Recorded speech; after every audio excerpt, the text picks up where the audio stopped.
It all started when my own father grounded me at 28 years old. He publicly disowned me in front of 45 guests, but he had no idea that humiliating me would be the most expensive mistake of his life, costing him absolutely everything. My name is Stephanie Young, and this is the story of the most expensive grounding in Seattle corporate history. That night, at his 60th birthday party, my father pointed his finger at me and barked those words. Words that would change the course of both our lives. You're grounded until you apologize to your stepmother. The room erupted in nervous laughter. A 28-year-old woman, grounded like a child. My face burned, but I just said, all right. He thought he'd won. He had no idea what was coming. Just 72 hours later, at the most important contract signing of his life, with 200 VIP guests watching, the Meridian Holdings lawyer stopped mid-signature and asked, "Excuse me, but where is the CTO of NextGen Solutions? We need her signature." According to Clause 7.3, the color drained from my father's face as I walked in, presenting my Level 5 security badge. For 3 years, I'd lived in my father Marcus' reconstructed family, occupying this strange, uncomfortable space somewhere between a daughter and an unwanted tenant. Every month, I transferred $8,500 to the household account. That covered 70% of all expenses for a house where I was barely acknowledged. The master bedroom renovation? My money. The pool maintenance? My money. Bradley's new BMW for his 26th birthday? Also my money. Stephanie handles some IT tasks for the company. My father would tell his business associates. He said it with such dismissiveness. Meanwhile, I'd single-handedly saved his construction firm from bankruptcy by modernizing their entire digital infrastructure. That $2 million government contract they'd won last year, I'd written every technical specification, stayed up for 72 hours straight to meet the deadline. But at the celebration dinner, Marcus raised his champagne glass to Bradley, praising his vision and his leadership. My stepmother, Veronica, had perfected the art of erasing me. "Oh, Stephanie's around here somewhere." She'd wave her manicured hand dismissively when guests asked. A manicure I'd paid for, naturally. She's so quiet, you'd hardly know she exists, unlike Bradley, who's such a natural leader. The truth was, I made more money than I let them know. My official salary from his IT support was modest, but the consulting work I did on weekends, the side projects they thought were just playing with computers, those had built something significant, something they couldn't even imagine. Every morning I'd leave for what they assumed was my little tech job. His words, not mine. They never asked where exactly. Never wondered why I had a reserved parking spot in the financial district. Never questioned why James Morrison, CEO of Meridian Holdings, had my direct number. I learned to make myself small in that house, but some things I was learning can only be compressed so far before they explode. The breaking point started with a $2 million disaster, entirely of Bradley's making. He'd promised a client impossible delivery dates without consulting anyone, then disappeared to Cabo for a week with his friends. When a client threatened to sue, guess who got blamed? "This is your fault, Stephanie," Marcus announced at dinner, his face red with fury. "You should have been supervising him. You know Bradley's still learning the business." "Learning?" I set down my fork carefully, my voice calm despite the tremor in my hand. "He's 26, Dad, and I wasn't even assigned to that project." Veronica's voice cut through like silk over steel. "Don't make excuses. Family supports family. Bradley was counting on you to have his back." The email arrived that evening. The client, Harrison Development, hadn't just complained. They'd specifically requested to work with me going forward, praising my exceptional problem-solving and professional integrity in cleaning up the mess. They wanted to expand their contract, but only if I personally managed it. I forwarded it to Marcus immediately. 20 minutes later, Veronica knocked on my door. "Delete that email," she said simply. "Bradley needs this win for his resume.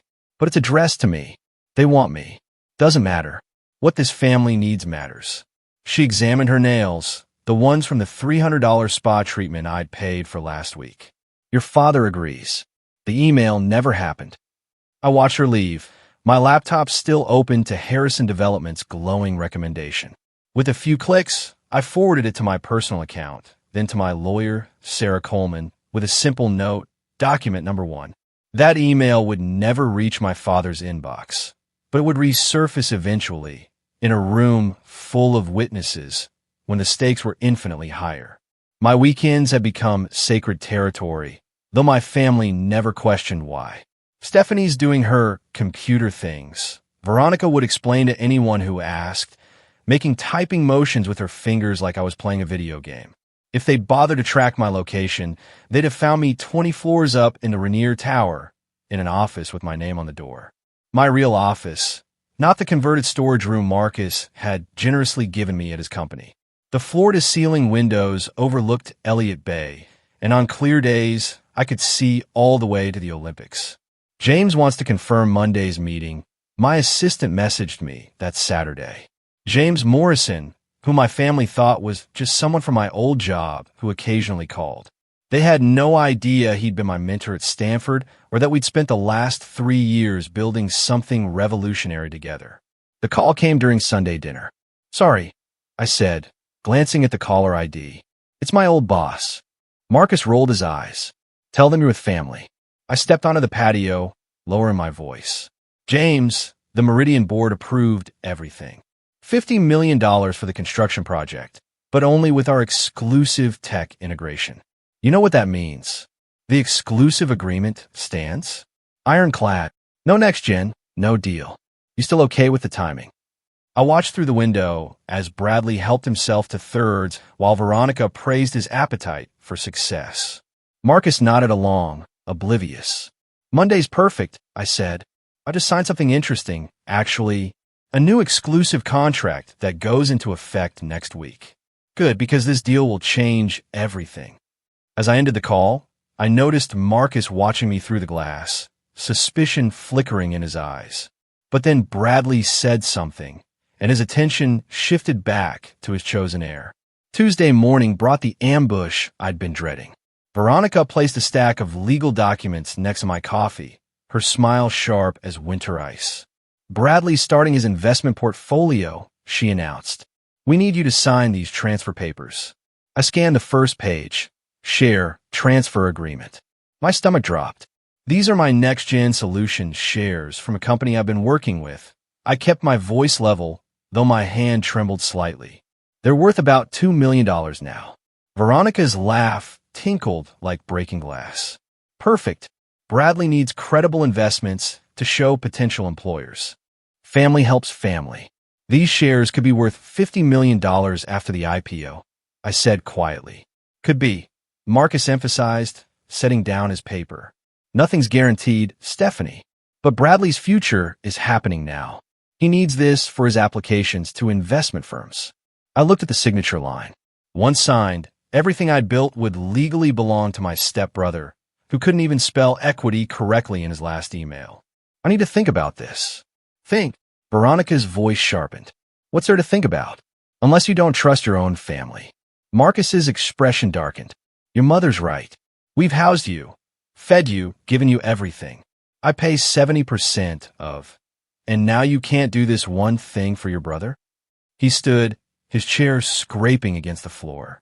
"Sign it, Stephanie, by my birthday party this weekend, or we'll have to reconsider your place in this family." The threat hung in the air, as if I'd ever had one. "Understand," I said, sliding the papers into my bag. "I'll give you my answer at your party." The memory hit me as I sat alone in my room that night, staring at the transfer documents. 5 years ago, right after Mom died, Dad had held my hand in the hospital parking lot. "It's just us now, sweetheart," he'd said, tears streaming down his face. "But I promise you, I will always be in your corner. Always. Even if the whole world turns against you, you'll have me." That man had disappeared the day Veronica walked into our lives with her perfect son and her perfect smile. The father who'd taught me to code, who'd celebrated when I got into Stanford, who'd called me his brilliant girl. That man had been replaced by someone who couldn't even remember what I did for a living.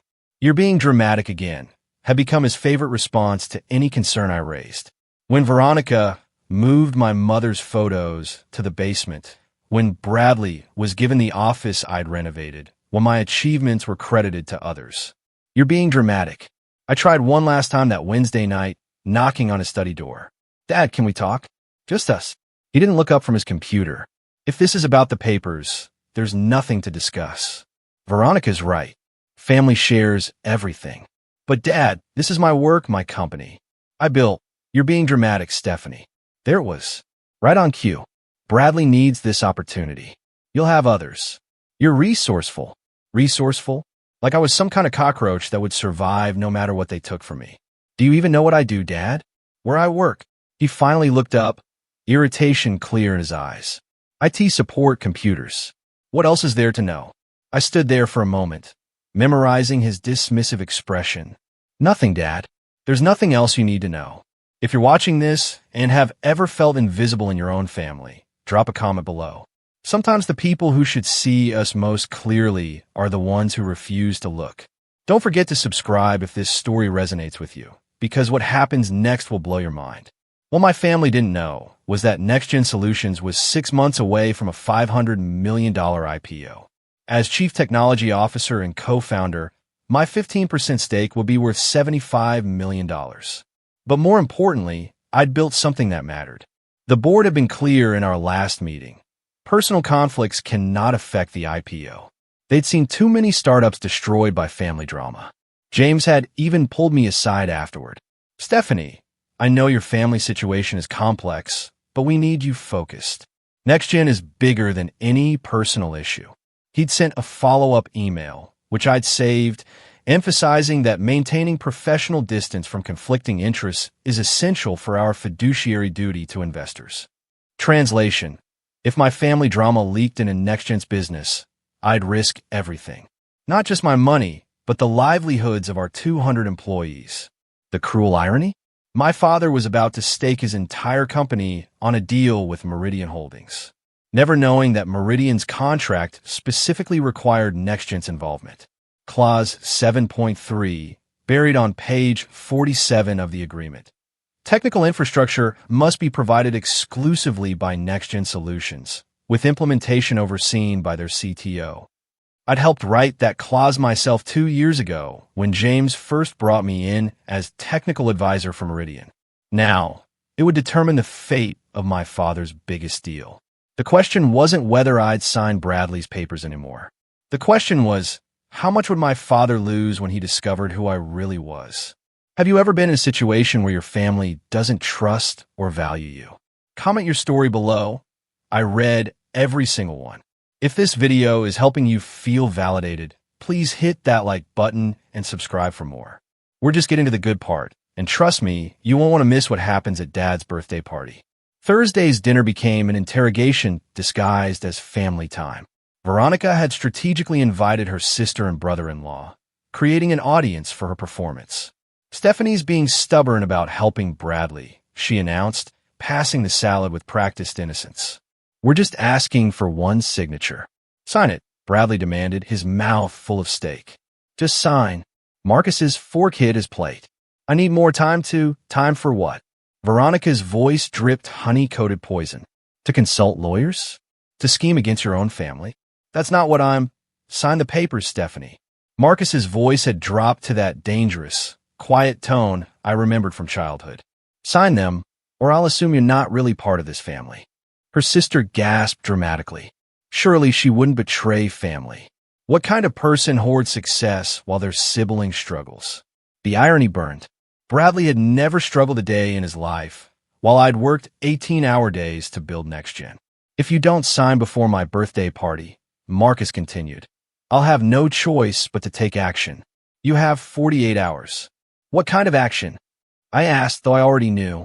I'll remove you from my will for starters, and we'll need to discuss your living arrangements. Veronica smiled triumphantly. 45 people are coming to the party, Stephanie. Important people, business associates. You wouldn't want to embarrass the family in front of them, would you? I looked around the table at their expectant faces, their casual cruelty, their absolute certainty that I would fold. I understand, I said simply. 48 hours. As I left the table, I heard Veronica whisper to her sister, she'll sign. She has nowhere else to go. If only they knew I'd already gone 3 years ago. My hand shook as I called Sarah Coleman from my car, parked 3 blocks from the house where I no longer felt safe. Sarah, I need you to review these transfer documents tonight. Send them over. Her voice was calm, professional, a lifeline in the chaos. 20 minutes later, she called back. Stephanie, these documents are problematic. They're trying to transfer shares of NextGen Solutions. My family doesn't know what NextGen really is. Well, that's their first problem. Their second is that this transfer agreement has several irregularities. The valuation is listed at $2 million, but I can see NextGen's pre-IPO valuation is nearly $500 million. This could be considered fraudulent misrepresentation. Can I refuse without legal consequences? You can absolutely refuse. But Stephanie, Sarah paused. Document everything. Every conversation, every threat, every email. If they escalate this after you refuse, you'll need evidence. They're threatening to disown me if I don't sign by Saturday. Are you recording these conversations? Starting now? Yes. Good. And Stephanie, I pulled the Meridian Holdings contract your father's company is pursuing. Did you know there's a technical requirement clause involving NextGen? Clause 7.3, I said. You knew. Sarah's surprise was evident. This changes everything. Your father needs your signature more than he realizes. Document everything, especially at that birthday party. If they publicly humiliate you and then discover they need your cooperation, the tables turn completely. Exactly. Keep your phone recording. Washington is a two-party consent state, but in public gatherings with no expectation of privacy, you're covered. I sat in my car, staring at the house where I'd grown up. Through the lit windows, I could see them laughing, probably planning their victory. Sarah, prepare whatever documents we might need for a clean break. I have a feeling Saturday will change everything. Friday afternoon, Marcus called an emergency family meeting. The dining room was packed. Veronica's sister and her husband, two cousins I barely knew, and Marcus's brother Tom, who'd driven up from Portland specifically for this intervention. We're here because we love Stephanie, Marcus began, his voice thick with false concern. But she's showing troubling behavior, selfishness, greed, refusing to help her brother succeed. It's heartbreaking, Veronica added, dabbing at dry eyes. We've given her everything, and this is how she repays us. Uncle Tom, whom I'd once considered an ally, shook his head. Stephanie, your mother would be ashamed. She always shared everything she had. The blow landed exactly where he'd aimed it. My mother, who died when I was 23, who'd never met Veronica or Bradley, was being weaponized against me. Tomorrow's party will have 45 of Seattle's most influential people, Marcus continued. The Hendersons, the Walkers, James Morrison from Meridian Holdings, all people whose opinions matter. Do you really want to be publicly revealed as the daughter who betrayed her family? Betrayed? I kept my voice steady. The rage burned in my chest. What else would you call it? Veronica stood, pointing at me. Hoarding wealth while your brother struggles to build a future. Bradley doesn't even know what those shares represent. Enough. Marcus slammed his hand on the table. You have until tomorrow night. Sign the papers at my party, in front of everyone, showing this family is united, or I'll announce that you're no longer my daughter. The room fell silent. The ultimatum hung between us like a blade. Understand, I said, standing slowly. Tomorrow night, everyone will know exactly where I stand. Marcus smiled, thinking he'd won. He had no idea he'd just scheduled his own professional funeral. Saturday morning, I overheard the conversation that sealed their fate. Marcus was in his study on speakerphone, boasting to someone about the Meridian deal. $50 million, Tom. $50 million. Biggest deal in company history. We signed Monday at the Four Seasons. You sure everything's lined up? Tom's voice crackled through the speaker. Everything's perfect. Even got their technical requirements sorted. Some startup called NextGen, but my guy knows someone there. It's handled. I froze in the hallway. This guy knew someone. Marcus had no idea that someone was standing 10 feet away. James Morrison personally called to confirm. Marcus continued. As long as we have the tech partner locked down, we're golden. Something about an exclusive agreement. Clause 7, something, 703. I whispered to myself. The signing ceremony will be huge. 200 guests, full media coverage, live stream for investors. This deal makes us players, Tom. Real players. Through the cracked door, I could see the contract draft on his desk. The same one I'd photographed Thursday night, where Clause 7.3 clearly stated, technical infrastructure must be provided exclusively by NextGen Solutions, with implementation overseen by their CTO. Marcus ended the call and noticed me in the doorway. Eavesdropping, just passing by. Big deal on Monday. The biggest. His chest puffed with pride. While you're playing with your little computer job, I'm building an empire. Maybe if you showed more ambition like this instead of selfishness, Bradley wouldn't need your shares. Right, I said quietly. Your empire. He turned back to his papers, dismissing me. On his desk next to the Meridian contract was a printed email from James Morrison. The subject line was partially visible. NextGen Solutions integration confirmed for Monday. If only he'd read the signature line at the bottom of James's emails. Stephanie Young, CTO, NextGen Solutions. My phone buzzed as I finished packing my room. James Morrison calling. Stephanie, about Monday's signing. I need to step outside, I said quickly, seeing Veronica hovering nearby. Once on the patio, I lowered my voice. James, what's going on? Just confirming you'll be there. The board wants the CTO present for something this big. Clause 7.3 is ironclad. Without your signature, the deal's dead. My father has no idea who I am at NextGen. Still, Stephanie, he's about to find out in the most public way possible. Are you okay with that? I watched through the window as Marcus showed Bradley something on his laptop. Probably the Meridian contract, teaching his chosen heir about real business. Actually, James, I said, it's perfect timing. Can you make sure the lawyers emphasize the exclusive agreement? Maybe have a notarized copy ready. The one we signed 2 years ago, making NextGen the sole technical provider for all Meridian construction projects. Your idea, if I recall. My idea, I confirmed, remembering the late nights spent crafting that agreement, never imagining it would matter this much. Monday at 3.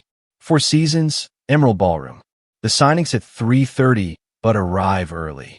Security will have your level 5 badge ready. James, I hesitated. Thank you for believing in me when my own family couldn't. Stephanie, you built half this company. You don't thank partners for recognizing reality. He paused. Is everything okay? You sound different. Everything's about to be exactly as it should be. As I ended the call, I noticed my father watching from his study window. He pointed at his watch, then held up 5 fingers. 5 hours until his party. 5 hours until the beginning of his end. The house transformed from Marcus's 60th birthday like a stage being set for a tragedy. Caterers arranged champagne flutes, florists positioned centerpieces, and Veronica directed everything with the precision of a general preparing for battle. I made my own preparations. First, I photographed the Meridian contract draft on Marcus's desk while he showered, focusing on Clause 7.3. The words were beautiful in their simplicity. This agreement is contingent upon NextGen Solutions' exclusive participation. Next, I called Sarah Coleman. I need the notarized exclusive agreement ready for Monday. The one you signed with Meridian 2 years ago. Already prepared. 3 copies, all certified. Perfect. And Sarah, I'm leaving tonight after the party. Your room's empty. Everything that matters is in my car. My laptop, my documents, my mother's jewelry. The things that made this house a home had already been evacuated. Recording device ready. Phone fully charged. Washington's 2-party consent doesn't apply to public gatherings. Good, Stephanie. What they're about to do to you will be the best thing that ever happened to me. I placed the house key on my dresser beside a simple note I'd written. I respect your decision, Dad. This is mine. S. The last thing I packed was my level 5 CTO security badge from NextGen, tucked safely in my purse. The same purse Veronica always mocked for being too plain for someone who should be representing the Young family properly. From downstairs, I heard the first guest arriving. Marcus's booming laugh echoed through the house as he greeted his business associates. The people whose respect he craved more than his daughter's love. Stephanie, Veronica's voice cut through the noise. Get down here and bring the papers. I looked in the mirror one last time. Let's give them a birthday to remember. The party sparkled with the kind of desperate elegance that Marcus loved. 45 of Seattle's business elite mingled in our living room, champagne flowing, conversations growing louder. I recognized half of them. People who'd ignored me at previous gatherings, dismissing me as Marcus Young's quiet daughter who did something with computers. Everyone attention. Marcus clinked his glass, pulling the room's focus. I want to thank you all for celebrating my 60th. But more importantly, I want to introduce the future of Young Construction. My son, Bradley. Bradley stumbled forward, already 3 drinks in, wearing a suit that cost more than most people's monthly rent. My money, naturally. Bradley will be taking a larger role in the company, Marcus continued. He's shown incredible vision and leadership. What about Stephanie?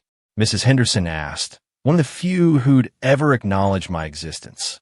Isn't she in the business too? Marcus's laugh was dismissive. Oh, Stephanie helps with administrative tasks, basic IT support.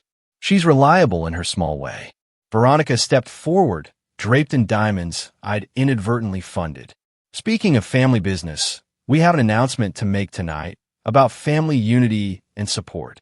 I stood near the back, invisible as always, watching them set their own trap. Several guests glanced my way with sympathy, or was it pity? Marcus's lawyer, Robert Smith, stood near the door, looking uncomfortable.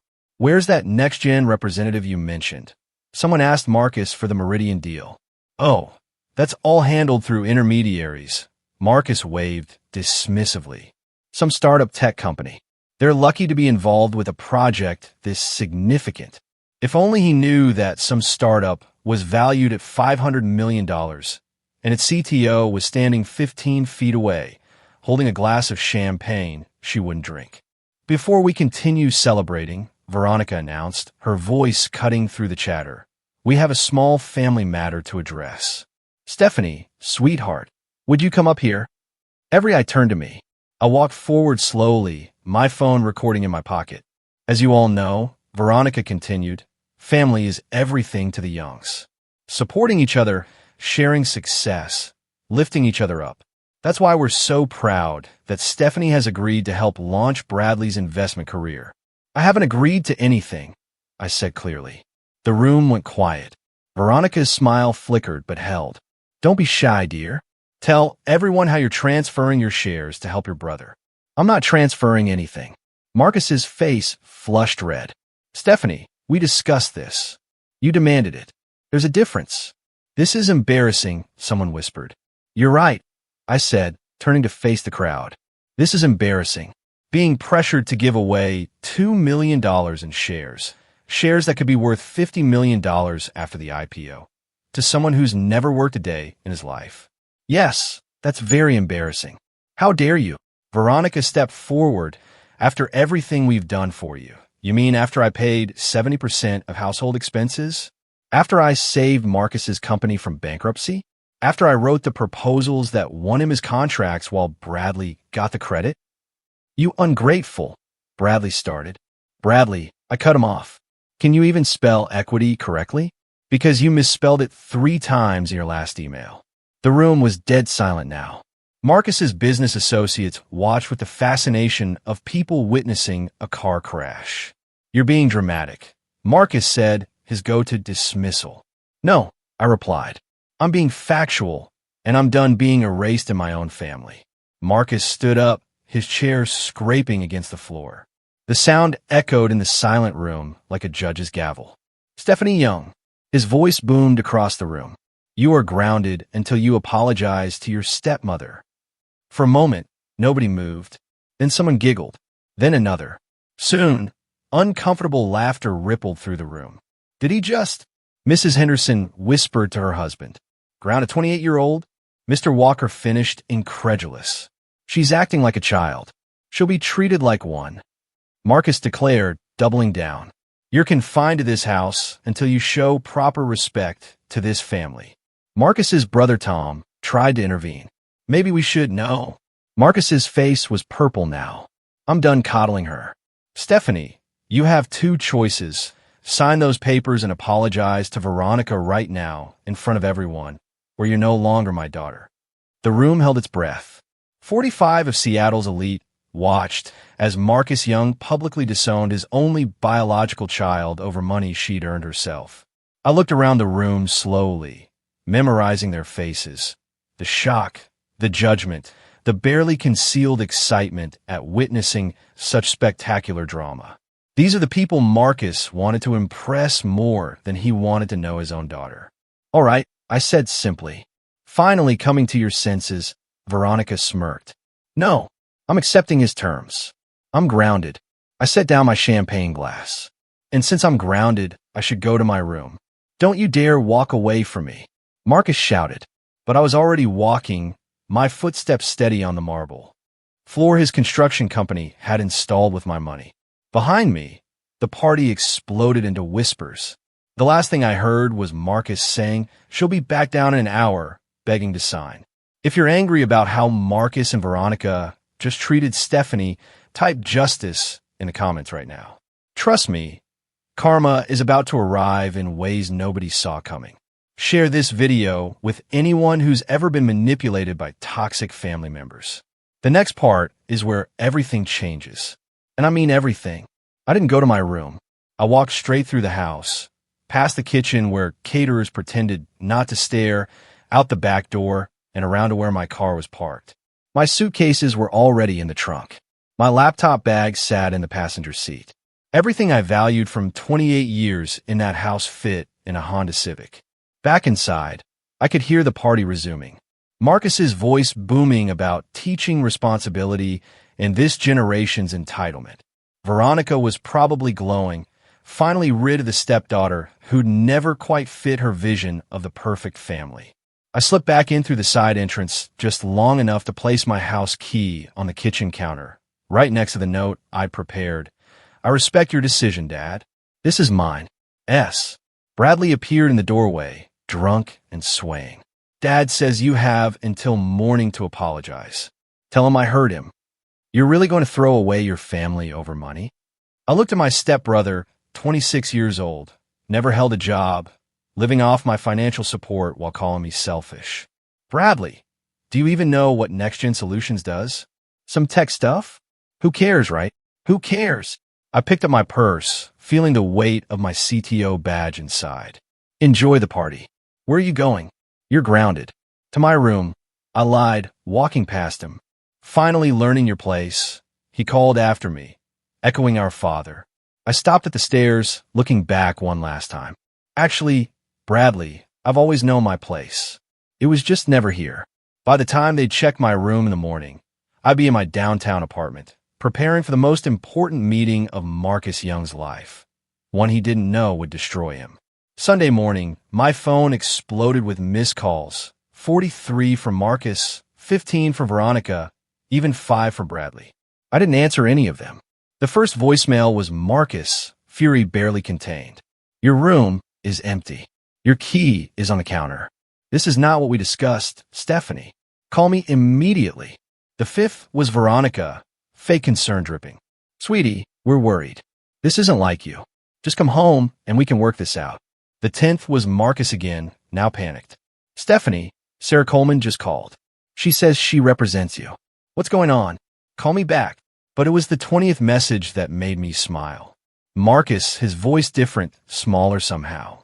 "Mr. Morrison from Meridian called about tomorrow's signing. He asked if you'd be there." "Why would he ask that?" "Stephanie, what did you do?" I texted Sarah. "They found the empty room." Her response was immediate. "Marcus called 3 times. I told him, I'm your attorney and all communication goes through me now. He actually asked if you were having a mental breakdown." "What did you tell him?"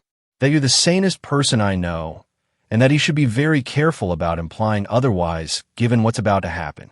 "Did you mention Monday?" "Only that you have a prior professional commitment you intend to honor."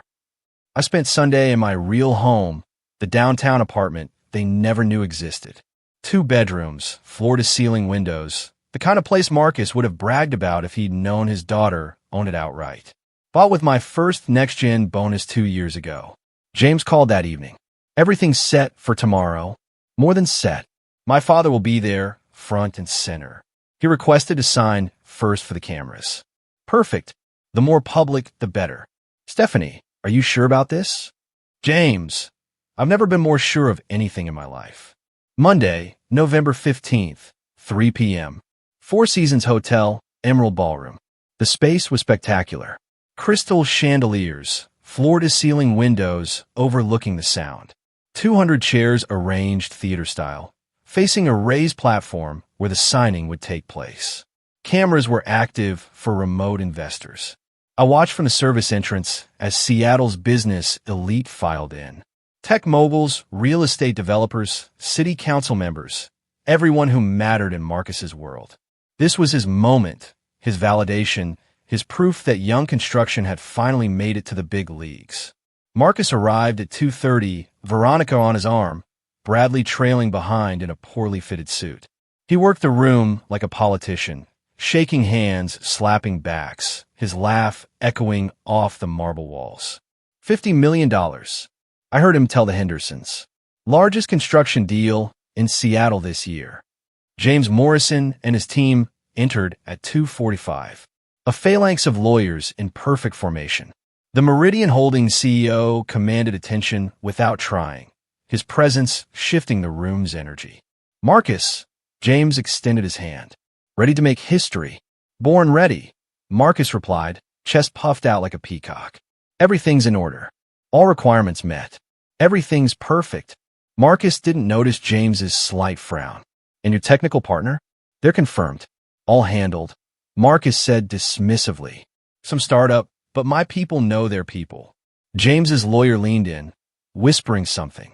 James nodded, his expression unreadable. Well then, James said. Shall we begin? They moved to the platform. Marcus took his position at the signing table, pen in hand, cameras flashing. This was his dream realized, the moment he'd worked toward for 20 years. He had no idea he was about to lose it all because he'd grounded the wrong daughter. Ladies and gentlemen, James Morrison addressed the crowd. Thank you for witnessing this historic partnership between Meridian Holdings and Young Construction. This $50 million project will reshape Seattle's skyline. Applause filled the room. Marcus glowed under the attention. Veronica beside him, playing the part of supportive wife perfectly. Bradley was already on his phone, probably posting about his father's success. Before we sign, James continued, let me emphasize that this deal represents not just construction excellence, but technological innovation. Our exclusive partnership with NextGen Solutions ensures this project will set new industry standards. Marcus nodded enthusiastically, having no idea what that actually meant. The lawyers presented the contracts, 3 copies, pristine white pages with neat black text. Marcus picked up his Mont Blanc pen, a gift from Veronica, bought with my money, and prepared for his moment of triumph. Mr. Young, if you'll sign here, the lawyer indicated. Marcus signed with a flourish. 1 copy, 2 copies. As he reached for the third, Meridian's head lawyer, a sharp-eyed woman named Patricia Coleman, held up her hand. We need to verify Clause 7.3 compliance first. Clause 7.3? Marcus's pen hovered. The NextGen Solutions exclusive agreement. We need their CTO's signature before this contract is valid. The room murmured. Marcus's smile faltered slightly. That's just a formality. My people have been in touch with their people. It's not a formality, Patricia said firmly. It's a legal requirement. Without Stephanie Young's signature, this contract is void. The room went silent. Marcus's face went white. Who? Stephanie Young, Chief Technology Officer of NextGen Solutions. She needs to be here now. Every head in the room turned toward Marcus. 200 of Seattle's most influential people watched his confusion transform into horror. There must be some mistake, Marcus stammered, his voice cracking. Stephanie is my daughter. She works in IT support. She's not. She can't be. The ballroom doors opened. I walked in, wearing my best power suit, the one I bought for NextGen board meetings, not family dinners. My level 5 security badge hung visibly from my lapel. Every step was measured, confident. The walk of someone who belonged in rooms like this. Good afternoon, Mr. Morrison, I said, shaking James's hand. Sorry I'm late. Traffic from the NextGen offices was terrible. Stephanie, Marcus's voice was barely a whisper. I turned to face my father, The man who'd grounded me 60 hours ago for refusing to give away my shares. The man who'd called me dramatic, selfish, ungrateful. Hello, Dad. I heard you need my signature. You're the CTO? Veronica had gone pale, her perfect composure cracking. For 3 years now, I pulled out my business card, placing it on the signing table. Co-founder, actually. James and I built NextGen together. The room erupted in whispers. Phones appeared, people Googling frantically. Within seconds, they found it. My LinkedIn, my Forbes features, the TechCrunch articles about NextGen's revolutionary platform. But you said you worked in IT support. Bradley blurted out. No, I corrected. Dad said I worked in IT support. He never asked what I actually did. I reached into my briefcase, pulling out the notarized exclusive agreement. This is the contract between NextGen and Meridian, signed 2 years ago. I'm the only person authorized to approve our involvement in Meridian projects. Marcus stared at the document, then at me, then back at the document. His $50 million deal, his moment of triumph, his entire future. All of it depended on the daughter he'd just publicly humiliated and disowned. Show them the documentation, James said calmly. I laid everything out on the table, each piece of evidence landing like a hammer blow.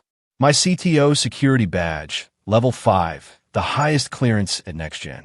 The original incorporation documents showing me as co-founder with 30% initial equity, now diluted to 15%, worth $75 million at current valuation. The notarized exclusive agreement with Meridian, dated 2 years ago, requiring my personal approval for any construction project integration. Email threads between James and me discussing the technical requirement for Marcus's project, dated weeks before today. This can't be real, Marcus muttered, shuffling through the papers. It's all real, Mr. Young, Patricia Coleman confirmed. We verified everything. Your daughter is one of the most successful CTOs in Seattle. NextGen's platform is why Meridian chose your company. It was the only way to access their technology. But she never said anything.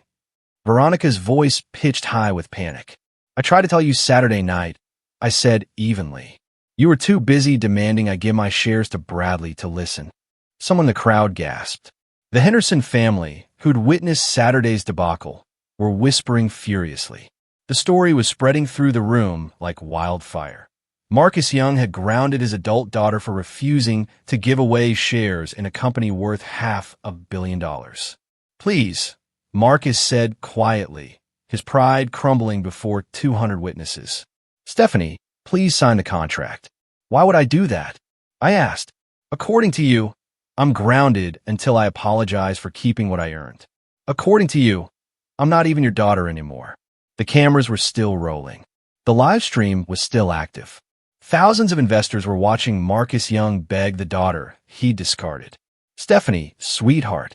Marcus's voice cracked, using an endearment he hadn't said in 3 years. You're my daughter. You'll always be my daughter. I was angry. I didn't mean it.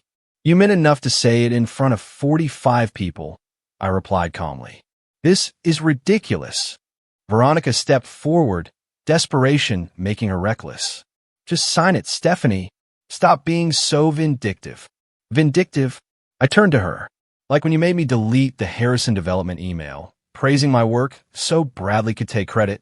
Like when you demanded I transfer shares worth $50 million to your son who can't even actually. Patricia Coleman cut in. Mr. Young, your stepson clearly doesn't understand valuations. NextGen is completing a Series D round at a $500 million valuation. Your daughter's shares are worth approximately $75 million pre-IPO. The number hung in the air. $75 million. More than Marcus's company had grossed in its entire 30-year history. You're worth. Marcus couldn't finish the sentence. About 10 times what you are? Yes. I'll let that sink in. The daughter you called dramatic. The one you said had a little computer job. The one you grounded like a child. Please, Marcus was begging now, pride completely abandoned. The company needs this deal.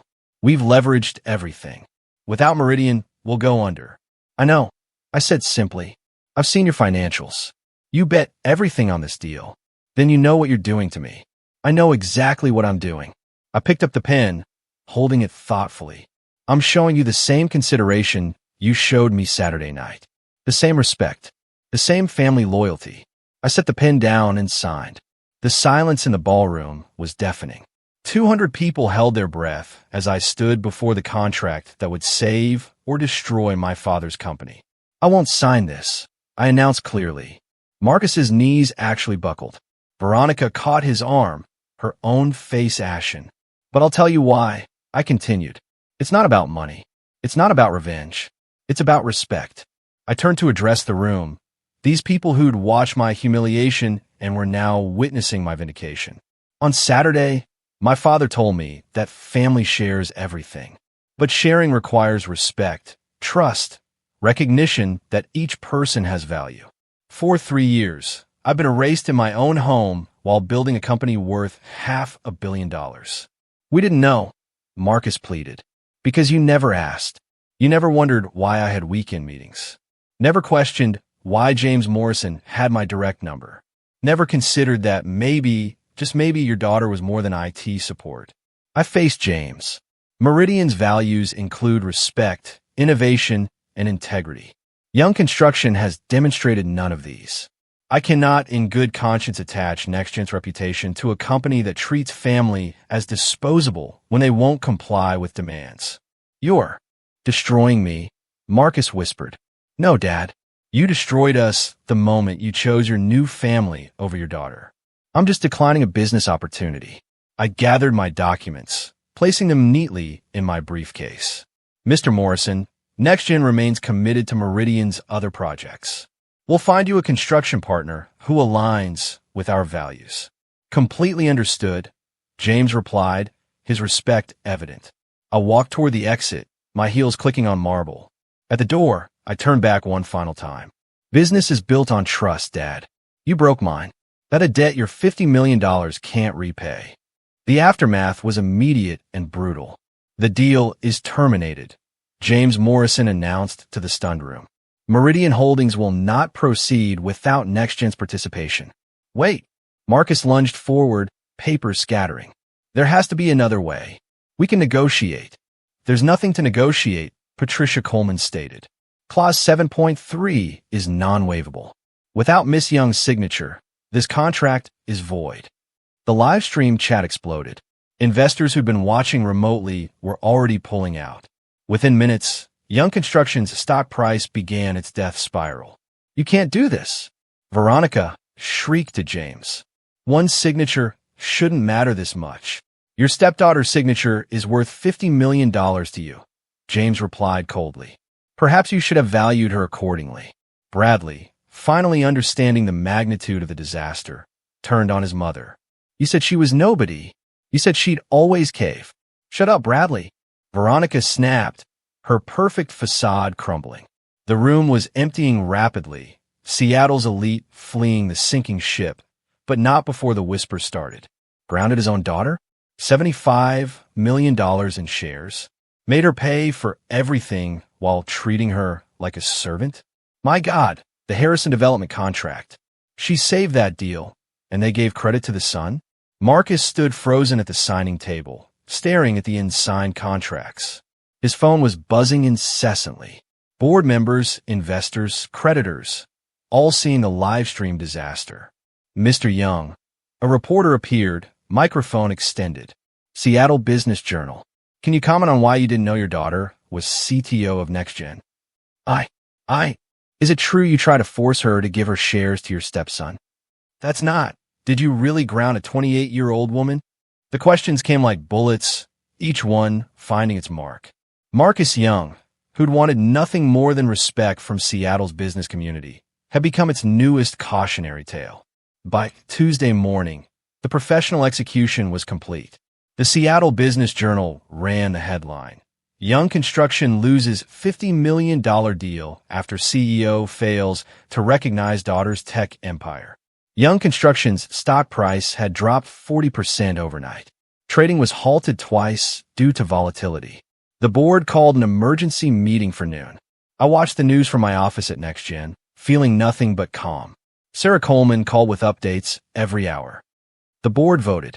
Marcus is out as CEO, effective immediately. 3 more contracts just canceled. Companies are citing reputational concerns. Bradley's job offer from Rainier Partners was rescinded. They saw the live stream. The live stream.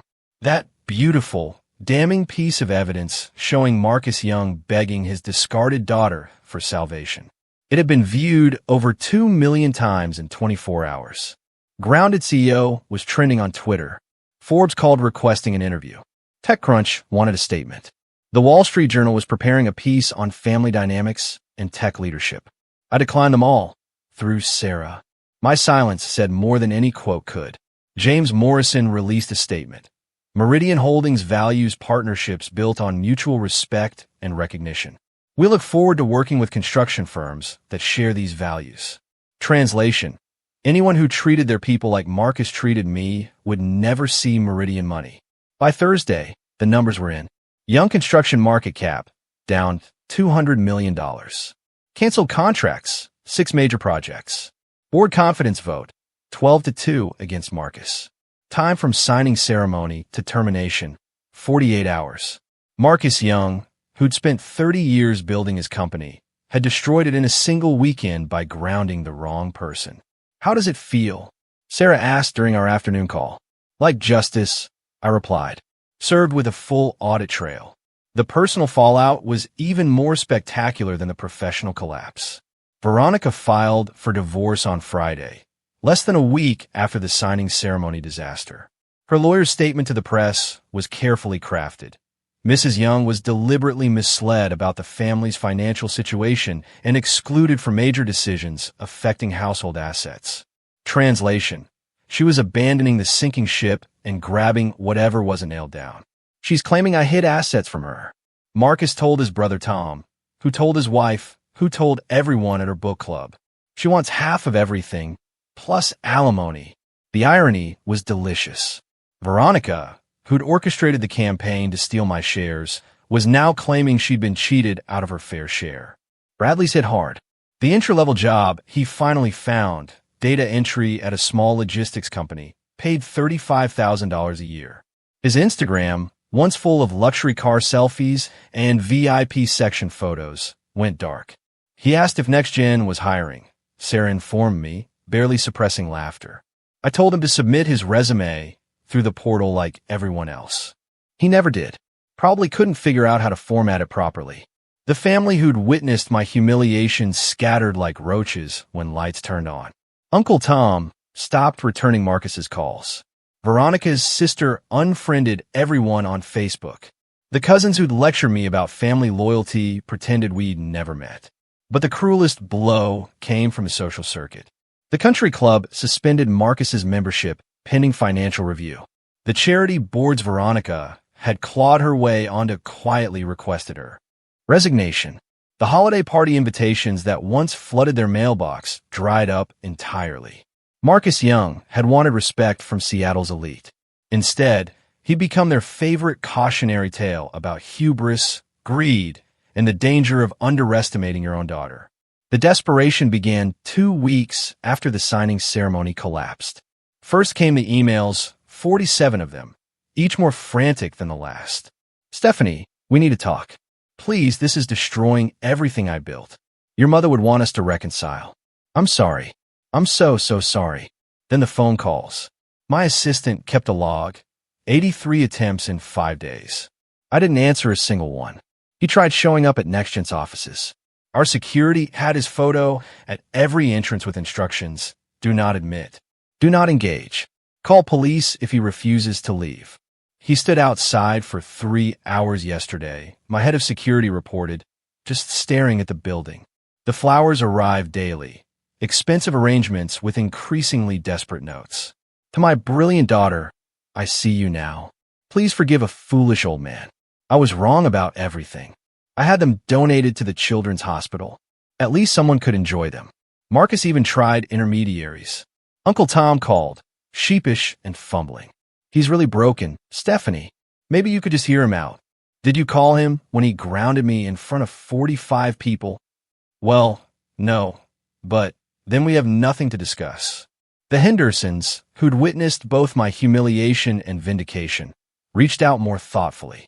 We never knew what you'd accomplished. If you ever need references or connections, please don't hesitate. I appreciated their offer, but didn't need it. NextGen's IPO filing would happen in 4 months. My net worth would cross $300 million. I'd built my success without family support.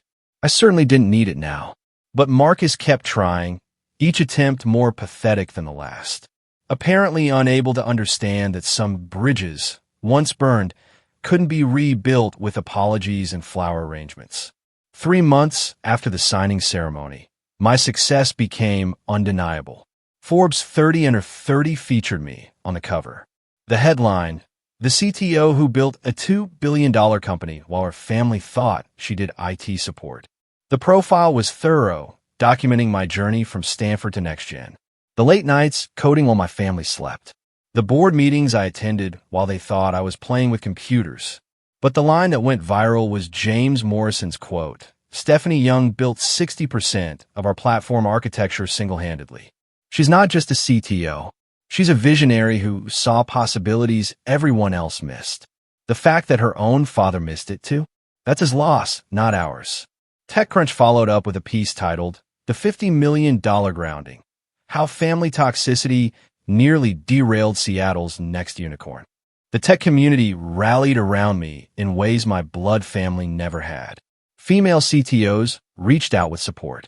Startup founders shared their own stories of family disbelief. A group called Tech Leaders Against Toxic Families invited me to speak at their conference. I declined the speaking engagement, but donated $100,000 to their scholarship fund for young technologists escaping unsupportive homes. The IPO announcement came in March. NextGen's valuation, $2 billion. My stake, $300 million. The same week, I launched the Young Women in Tech Foundation, pointedly using my last name to reclaim it from the man who tried to disown me.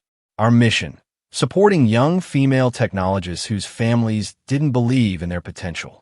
The foundation's first scholarship recipient was a 19-year-old whose parents wanted her to quit coding and find a husband instead. I presented her the check personally, remembering my own father's dismissal of my little computer job. "Never let anyone make you small," I told her. "Especially not family." 6 months after the grounding that changed everything, I woke up in my new, peaceful life. It wasn't the luxury that mattered. It was the peace. No one here questioned my worth. No one demanded I shrink myself to make them comfortable. No one treated my success as their ATM. My morning routine was sacred. Coffee on the terrace, reviewing NextGen's overnight metrics. Then a video call with James about our expansion into European markets. We'd hired 50 new engineers, opened offices in London and Berlin, and were finalizing partnerships worth $500 million. The Singapore Sovereign Wealth Fund wants in on the next round, James mentioned. They're talking about a $3 billion valuation. $3 billion. The company my father never bothered to ask about was worth $3 billion. My personal life had flourished too. I was dating Michael, a biotech founder who never once called my ambitions dramatic or suggested I tone down my success. He celebrated my wins, supported my decisions, and understood that respect wasn't negotiable. "Your dad called my office," he mentioned over dinner one evening. "Want to know if I could talk sense into you." "What did you say?" "That you're the most sensible person I know, and that maybe he should have realized that before he grounded a grown woman."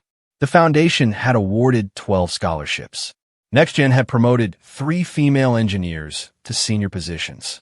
My apartment's second bedroom had become a makeshift office where I mentored young women navigating toxic family dynamics while building careers. This was success.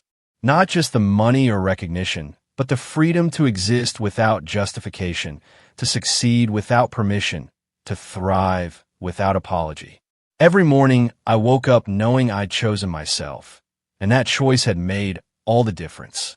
The coffee shop encounter happened on a rainy Tuesday in April, 7 months after the birthday party that ended everything. I was reviewing contracts at my favorite cafe when a shadow fell across my table. I looked up to find Marcus, but not the Marcus I remembered.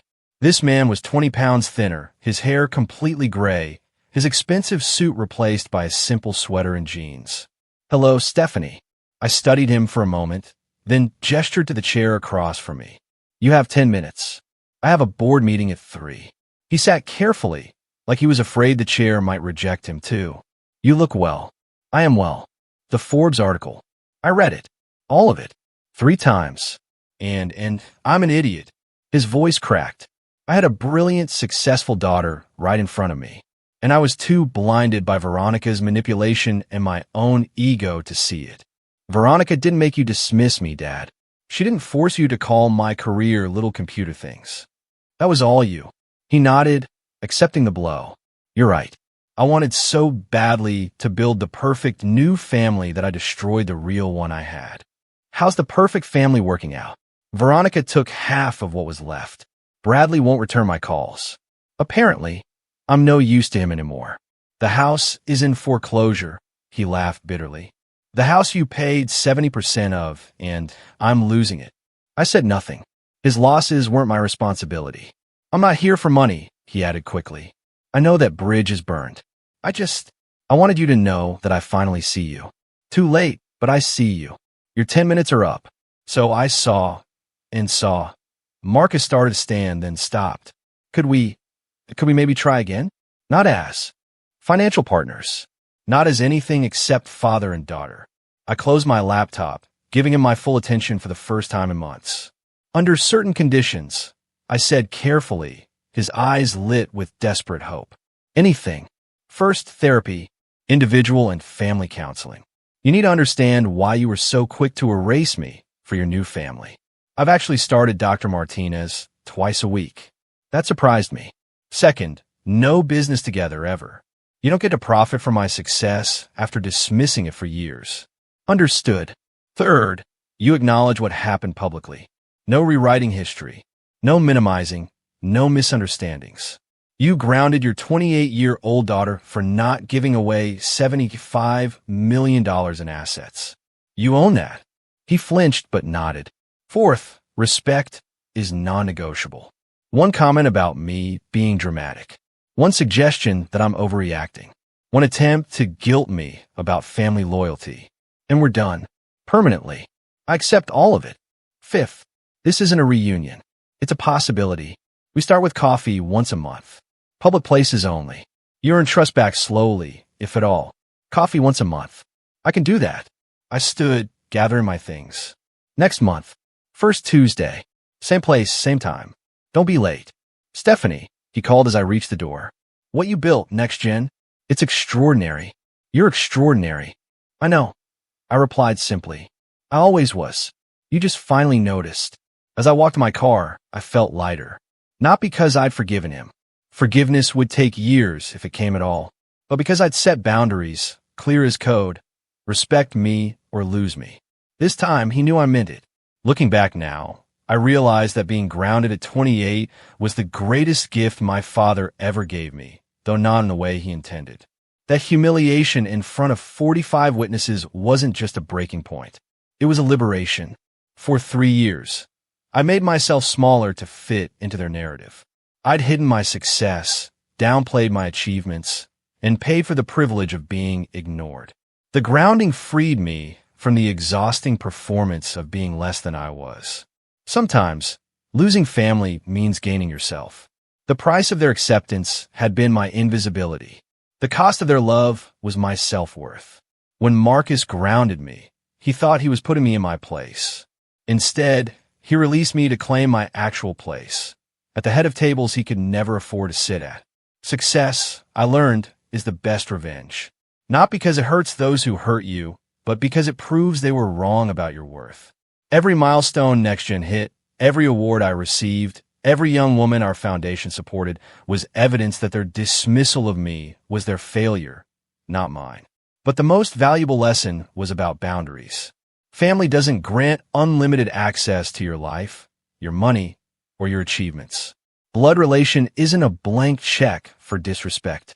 No, is a complete sentence, even, especially, to parents who believe their children owe them everything. My mother used to say, When people show you who they are, believe them. Marcus showed me who he was that night at his birthday party. Veronica revealed herself with every manipulative demand. Bradley demonstrated his character by taking credit for my work. I believed them, and then I chose to believe in myself more. Grounding me was supposed to break my spirit. Instead, it gave me wings.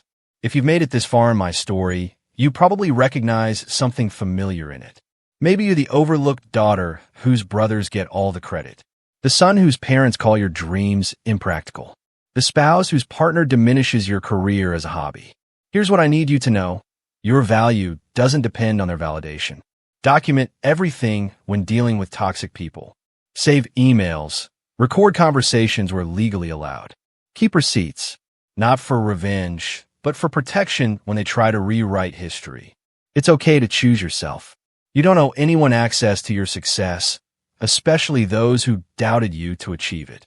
Family isn't a free pass to your bank account, your connections, or your emotional energy. Sometimes the family you choose, mentors like James, lawyers like Sarah, partners who see your worth, matters more than the family you're born into. Build your chosen family with the same intention you'd build a company, carefully, with people who add value and respect your boundaries.